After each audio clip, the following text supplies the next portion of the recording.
So if you're just start buying a house, there's just so much new to you that everyone else probably knows who's owned a house. There's so many unexpected expenses that I found when I first bought a house I was not prepared for. So this checklist helps bring those things to mind, what to look for and what to prepare for. Welcome to the Up Your Average podcast, where Keith and Doug give no-nonsense advice to level up your life. So buckle up and listen closely to Up Your Average.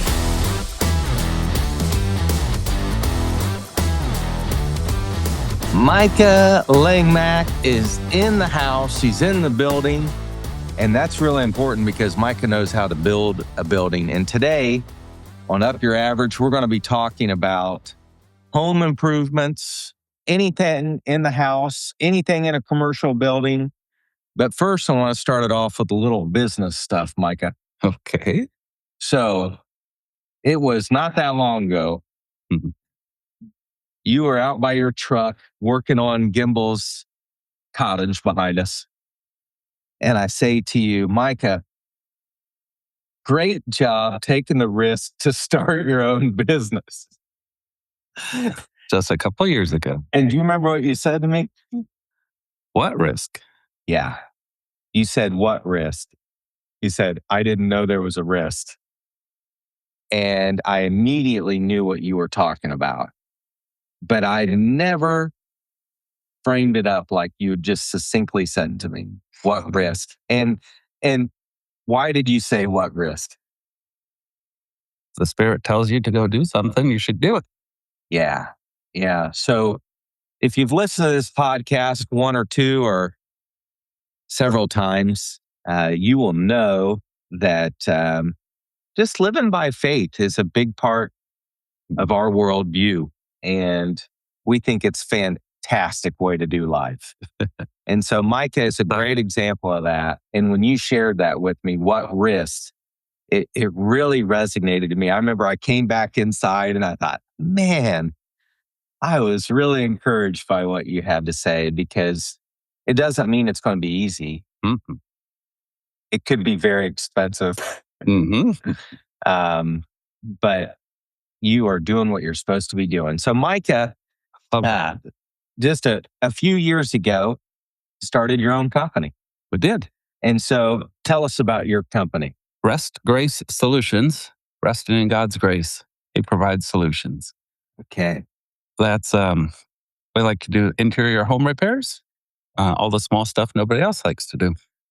Give me some examples of some of the small stuff nobody else likes to do, because you're talking to a guy who doesn't own tools. Caroline owns tools. That's right. And so what are some of those small things that I should be not wanting to do? You're funny. So we do lots of, it's the jobs where people don't have time in their schedule to come do it. They want to do something bigger. So I do like changing faucets, changing sinks, outlets, electrical repairs, troubleshooting, ceiling fans, lots of drywall repair and painting. All those little things that just take a few hours to do. That's it. And have you found, do those things just stack up over time where someone reaches out to you and they're like, hey, we've probably been needing to do this for 10 years? Or do you have people who are like meticulous and constantly on stuff? Like what does your client look like? There are both ranges. Okay. Some people send me a monthly list. Some people save it up. And when you show up, they say, I've got one thing for you to do. And you show up and then suddenly they have 10 or 12 things. So while you're here, there's a whole range of people out there. Okay. So you have folks who put together a list for you, and then you can come and knock those out, when you can squeeze it in. That's pretty thoughtful. It was very thoughtful. Yeah, for both ways. Yeah, that's pretty cool. So we've been doing this theme for this pretend make believe couple, Paul and Bridget Williams. Mm-hmm. And the idea has been is let's share with people how they might improve their lives, how they might want to get started, or how they might want to think differently about some things. And Keith, he's on assignment right now. So it's just you and me. But Keith He is always prepared. And so he sent me a whole list. And I was sharing with Michael what makes Keith and I work so well together is he's always got the list, and I'm more the spontaneous person. You guys all know that. But he had some questions for you. Now I know you got stuff too, because you were top of your class. And so Michael is top of his class, and so he's got stuff prepared. But okay, this one I really like. This is from Keith. This isn't from me. If you were to share with a first-time home buyer or homeowner, what tools do they need to own? It completely depends on their skill level. Okay. If they are very, they have lots of abilities, they probably already own the tools. Right. If they don't, and they're willing to learn, you can either be taught by looking it up online, although there's a lot of bad information online, or watching the person who's helping repair and learn from them. But basic kits are always helpful to have, just wrenches, hammers, sockets, so you can assemble an IKEA piece. Okay. So that's a good start. I think it is. Yeah, that makes sense. Anything that you could assemble on IKEA, because they give you that little tool. That's really annoying. Yes. And so, all right. So sockets, hammers, Some wrenches, wrenches. screwdrivers. Yeah. Just the basic things. So you can take an outlet cover off or retighten an outlet or Yeah. You know, I think one of the worst things home maintenance wise is a towel rack. they are not put up well usually. Like, what do you need to put up a towel rack? An expert. You do, don't you? Thank you for saying that. That makes me feel so much better. Like if you came to this dream house, there's like a drywall chunk that's like that big where I tried to screw in something. Didn't hold. No, And my boys could have been doing chin-ups on it too. But your voice would. yeah. Yeah. Okay. So those are some of the basic tools. Any power tools? Depends on your level of ability. Let's say I got no skills at all. Probably don't need one. Hey. Yeah. Need to call an expert. Okay. Now that is the next question. Okay. What experts? That's the hard one. It's people, you want to find someone you trust. Yeah. So usually you find that by word of mouth. You can go, what we were talking about earlier, look on billboards. Yeah. But usually those who are recommended word of mouth aren't advertising because they're staying busy. Yeah. That's good. However, there are different levels also. If you want to be in charge of finding people to come do your maintenance, you can go through all that work. That's a lot of hours, a lot of time trying to vet people, trying to determine who you want in your house. Yeah. But there's also like home concierge services out there that are available who will do all of that labor for you. And I help a number of them also. I didn't know that existed. It's pretty neat. It's something pretty new. Okay. And so home concierge service would reach out to, they would have a plumber relationship, a heating and cooling relationship. Yes. Yeah. Yeah. Those are very helpful. They've got electrical, heating, plumbing, painting, drywall, handyman repairs, concrete, Yeah. anything that you wanted done. You just tell them and they take care of finding that person. There's things like Angie's List also, but that is not as reliable as it used to be. Okay. So where would you send Paul and Bridget, like to find a concierge? How do you even find a concierge? One very common one here in town is Abode. Abode? Ned Morrison started it, and it's an excellent company. Very cool. Abode.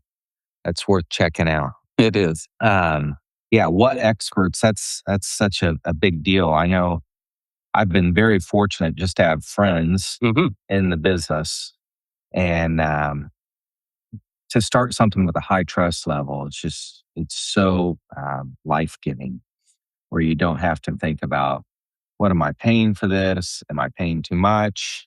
Am I going to get the job done? Just to have friends that you can trust is so huge. And if you don't have that, to have a concierge who's vetted people, that's really great. Keith, also, did you have anything else to add to that? No.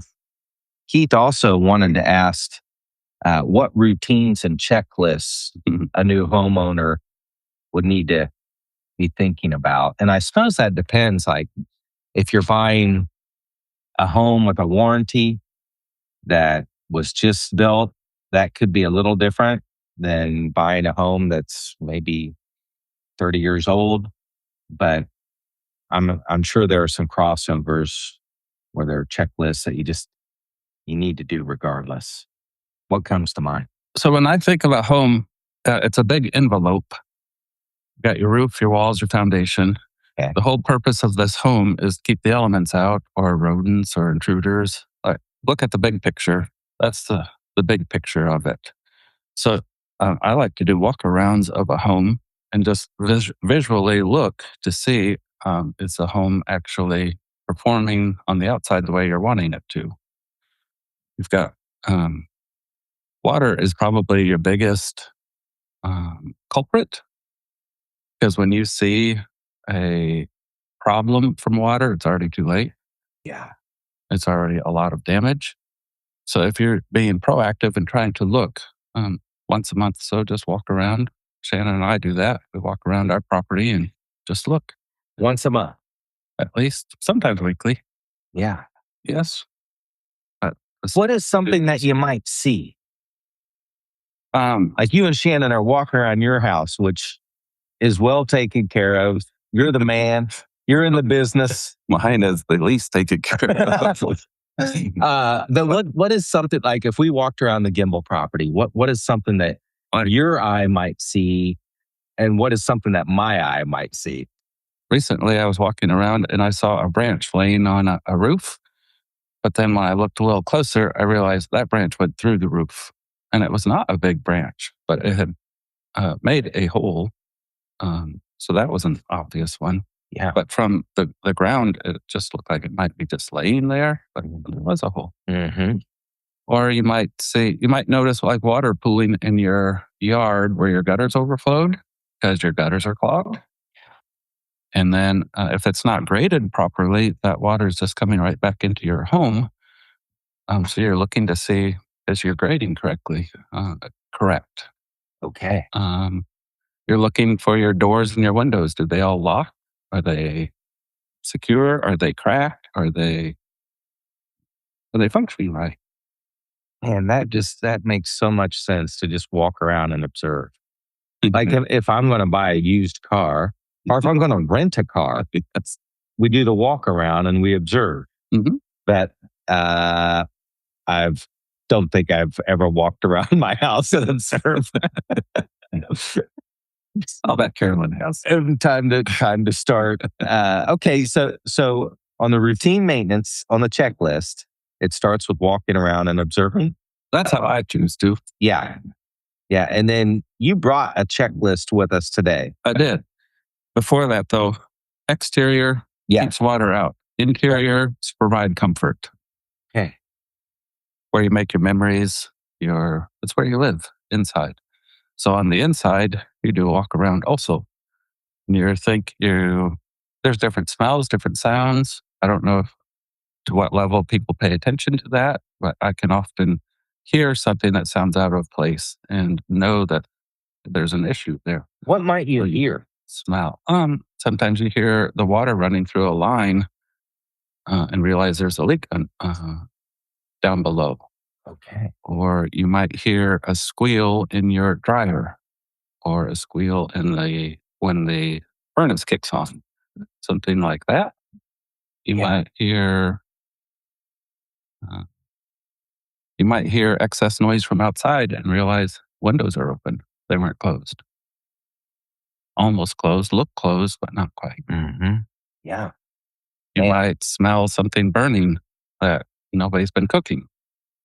Either a bug got caught in a light and got smoked, or maybe there's an outlet going bad. So comfort on the inside, that's your rest, that's your castle. Yes. And so just on the inside to make sure you're comfortable. I think one of the problems, I'm just speaking for me, is I could walk around in an environment that I've been walking around, breathing in, and there might be stuff going on that I've just come. It's just what I'm used to, Yes. and so to have someone else come in and maybe hear something for the first time, that's just been white noise to me. Mm-hmm. I can see where that'd be really helpful. That can. We also all excel in different areas. Not everybody can hear those things or see. Things that annoy you, though, you know and you see, and they seem to annoy you more if they don't get repaired. Like if there's a loose outlet and you get tired of putting your extension cord into it or something, every time you do it, you get more annoyed. So those kind of things, you know, more than somebody just walking around not being able to see that. Yeah. Yeah. Anything else? Start with the exterior, go to the interior. Go to the interior. And then I do have this maintenance assessment that I created. It's just a walkthrough to help you check the different things as you walk through the building. It's cool you started with the foundation. Yes. Well, the foundation isn't good. The rest of the house, there's no reason to do too many more repairs. Right. So I tried to do it in that kind of order. Yeah. So you start with foundation, look at the walls and the roof. If the exterior isn't taken care of first, there's no reason to do lots of repairs inside because water's going to get in and just create more work for you. Yeah. Yeah. So that's the direction I went: foundation, walls, roof, yard, your exterior stuff. So if you're just buying a house, there's just so much new to you that everyone else probably knows who's owned a house. There's so many unexpected expenses that I found when I first bought a house I was not prepared for. So this checklist helps bring those things to mind, what to look for and what to prepare for. At least Boy, that's what I found it to be. when we first bought a home, we bought a home off HUD. That was our first home. And so it was a foreclosed home, 80 grand. And it was a great house, but it needed some help. And thankfully, I have a father-in-law who knows how to use tools and isn't afraid to point things out. And Caroline was quick to call father-in-law for any problems. And I can remember in those early times, Micah, I was like, she never asks me to do any of this stuff. And it took me a long time to be able to accept it and just be okay with myself. And so Keith has a core principle. I don't know if they're on his desk. We're at Keith's desk. He's got a core principle, and it's buy wisdom. Yes. And so when you're young and you just bought the HUD house, you bought the HUD house because you have no money to buy a normal house. And so when you're young and you have no money and you need to buy wisdom, I could see where this checklist would help you prioritize where you really need to spend some money and where you might be able to do some of the stuff yourself. But if you're starting with the foundation, my guess is no matter what drill you have or what saw you have or what tools you could have a snap-on ratchet set, but like you don't know how to do the foundation. And so I could see where this would really help prioritize. And so Micah has provided this list for us.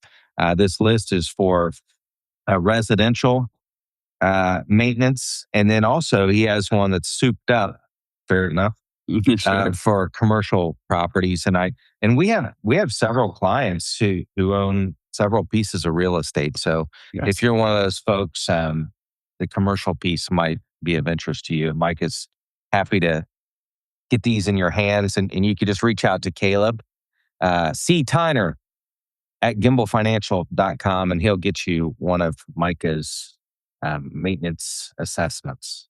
Yes. When you finish the exterior, you go for interior. And I started with life safety there, like smoke alarms, security. Maybe you don't want security system. That's okay. Yeah. Maybe you need a doorbell. Things like that. Life safety things. And then it goes to your comforts, your HVAC, your electrical, your plumbing. Thankfully, we live in an age where we can enjoy all those things. But I wrote down different things to check as you go through those things. It's probably a good idea to like look under your sinks once a month, see if there is a leak. Water heaters are another big area, big expense. How often do you drain your? My personal one, I've never drained it. True confessions. But I drain a lot of people's. Yeah. Because that's what they want.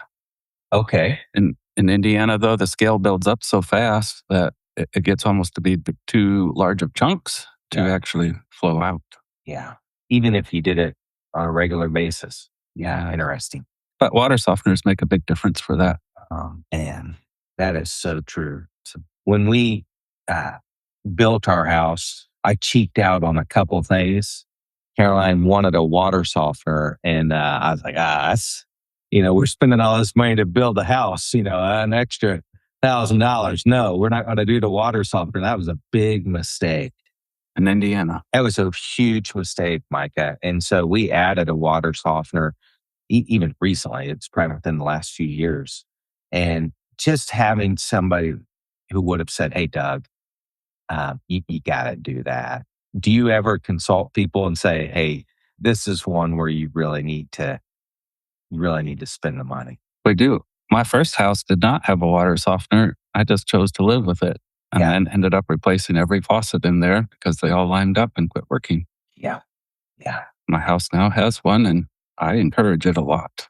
Water softener. Are there any other pieces of a house that you recommend people have that they might overlook, that they might not spend money on? I mean, a water softener is a pretty easy one. I think of like a garbage disposal, maybe. I don't know if that's something that every home has now or not. I do not. You don't have one? I don't have a garbage, and I don't have a dishwasher. Awesome. Well, you don't have to worry about maintaining those. No, I don't. But I replace a lot of those for other people. I bet. Because they just go bad. Yeah. Well, they're a working part. Yeah. The whole house is a working part. Eventually, you replace most of the parts. Yeah, that is wild. And so kind of like buying a car, the car is one thing. It's a big purchase, but the ongoing maintenance needs to be a big part of your financial life as well. Need to plan ahead for that. Yeah. If you don't deal with it when it's small, it will become big. Yeah, that's a good word. Yeah. What else? You have a whole bunch of notes there. I bet there's some good stuff on there. What else do you want to hit and talk about? I think we've covered most of them. We have covered every one of them. For real? I'm serious. Man, you're awesome. That is so cool. Well, we planned that perfectly. And go ahead. There is one other critical laundry room. Yeah. If you have a dryer, that's on the bottom. You need to do a dryer vent. You need to clean the dryer vents. Okay, so at our house, our laundry equipment is in this nice custom-made cabinet type thingy. And we just got a new dryer maybe a year ago. I think that was the first time I cleared the vent to the outside of the house. You're saying that's what I need to clear? Yes. The vent from the dryer to the outside of the house. Okay. Yeah. And they build up with lint, and that becomes quite the fire hazard. So how do you do it? Well, you can hire an expert, or you can go to get a lint brush and put it with a power drill and run it through the line to clean it. Okay. But then if you have an expert do it, they usually have a large vacuum hooked to it. And so they have a lot more force to remove the lint, the buildup. So there's a business that does just that. Yes. Dryer vent cleaning. And they also can do vents for your heating, cooling vents. How often would you have somebody clean their dryer vent? They say once a year. It really depends on your dryer. Yeah. There are some people's houses that I go to, their dryers don't collect lint very well. And so we have to do it like every 6 months. I mean, our washing machines are running 24/7 at our house. But if your dryer is collecting the lint well and you're able to remove it from your lint trap, Yeah. you don't have to do it as often. Yeah. Yeah. We've got kind of a short Lint makes a big difference. Yeah. Yeah. I think it does too. No, that's a good word. Anything else on there that really stands out? That you would think is obvious, but like there are people like me who we don't know what we don't know. Floor drains. Okay. If you have a drain like in your laundry room in the floor or next to your water heater, often those during the winter months here, it's so dry, those go dry. Sewer gases come in and you start getting that bad smell in your house and you can't figure out where it's coming from. You think you have a backed up sewer or something. Okay. You need to just pour water down that drain every month or so during the winter. Yeah. That's a very simple fix that I actually get called a lot on. Okay. Yeah. Man, that's good stuff. There is one or a couple other things. Go. If you just purchased a house, you need to know where the water shutoff is. Ooh, yeah. I think that was one of Keith's. Oh, is it? And so I only shut it off when I go on vacation. Should I be shutting it off more than that? No. So But why do you say you need to know it? if you had a pipe burst or a faucet that won't shut off, toilet overflowing, and you can't get the normal shutoff to work, you need to know where your house shutoff is so you can prevent further damage. Mm-hmm. So I would say probably over half the homes I go to, people have no idea where their water shutoff is. And it's normally got a bunch of boxes and cleaning equipment stacked right in front of it, if they're anything like our house. If you can find it. Same with the electrical panel. You need to know where that is. And it'd be great if all the breakers were labeled. But very few people do that. Have you ever gone into a house and relabeled all of them? Mm-hmm. Yes. Yeah. People have asked to do that. Yeah. I know we had to touch ours up with a fresh magic marker because they were just getting faded. So we had to do that. Labels work really well. Better than magic marker? Printed label. Yeah. The little label maker, and then you can just put it on there. Yeah. Good call. Good call. But knowing where those two things are is pretty critical for a new homeowner. They don't think about it until something goes wrong and they have no idea where it was. Right. Okay, now I got a couple of things. I'll question specific. Leaf guards. I don't own them. That's a tough one.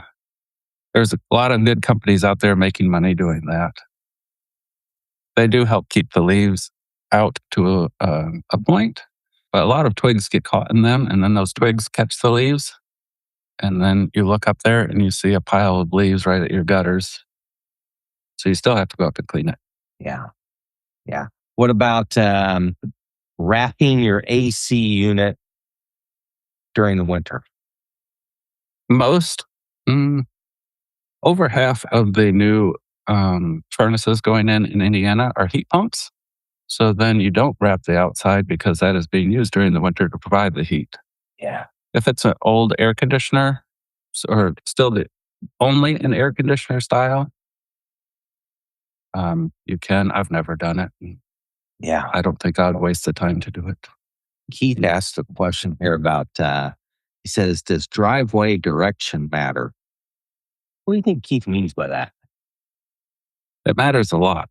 Okay, tell me about it. I don't remember talking with him about it, but if you have a house where the driveway faces south, the sun is going to melt that snow and ice. If it is facing north, you are going to have ice build up where the house is blocking the sun, and it's always slippery walking up to your house. Yeah. I'm betting that's what he's talking about. Yeah. So even before the purchase. When I looked for a home, I was very specific to not buy a house that was on the south side of the road. Interesting. Yeah. Caleb, you're just wondering what side of your house is on. Is that what you're doing over there? Okay. East west is fine also. Now, I got one last fun one, then we're going to wrap this thing up. Okay. One of the things I love about your house is you have a wood shop in your garage. And so you've been able to incorporate something that was once kind of like a hobby that turned into a business that is a love. And so when somebody has something that they really enjoy, it brings them peace and joy, and they want to create a shop. What's the best way to create a shop? Is it a garage? Is it a shed? If somebody wanted to create a wood shop specifically today, what would you tell them to do? Boy, Just wood shop. Let's stay on wood shop. that's totally dependent on ability also. Ability and income. Yeah.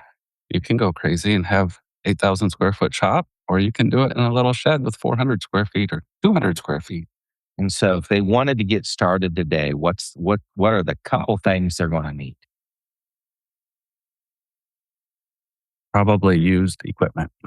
Mm. The safest used equipment you can purchase. Yeah. What you need. Probably need a teacher, an instructor, someone to help you through the first couple, and then allow you to just run and be on your own. Yeah. Well, that's good. You need a teacher. I think that's the theme of this whole podcast, Micah, is you need a teacher. You need somebody to walk around with you. To up your average. Yeah. Well, and then come inside, take a look to know which expert to call. Yeah. Well, thanks for coming in. Do reach out to Caleb. Check out Micah's checklist. And if you need to hire an expert, we know the guy for you. So you guys have a great week, and thanks for tuning in.